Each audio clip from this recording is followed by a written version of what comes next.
La semaine débute avec un phénomène assez rare, une exceptionnelle superlune, comme on n'en a jamais vu depuis presque 70 ans, a embrasé le ciel dans la nuit du lundi. Plus proche, plus grosse, plus lumineuse, la pleine lune, au soir de ce lundi, a été la star de la voûte céleste, offrant un spectacle inédit. La NASA parle d'une super extra-lune. Il faudra attendre le 25 novembre 2034 pour voir une nouvelle super lune.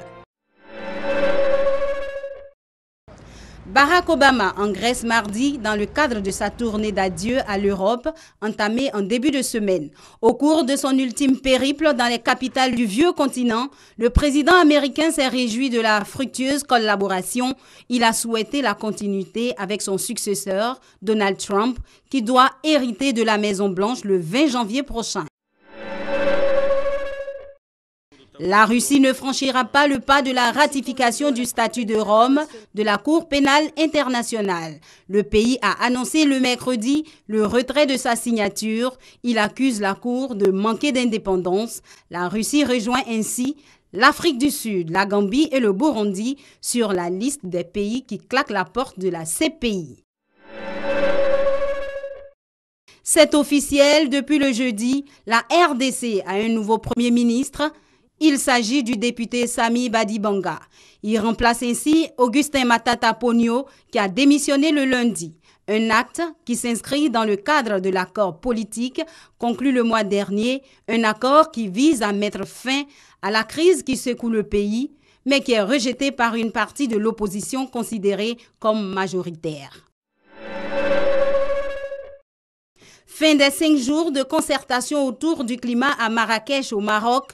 La 22e conférence des partis sur le climat a refermé ses portes le vendredi. Elle avait réuni quelques 190 pays. Tous ont réaffirmé leur engagement à maintenir le réchauffement climatique sous le seuil de 2 degrés Celsius et à renforcer la solidarité autour des pays les plus vulnérables au changement climatique.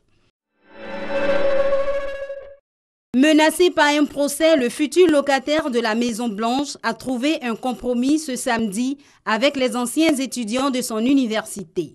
Donald Trump s'est engagé à leur verser 25 millions de dollars, environ 13 milliards de francs CFA à titre de dommages.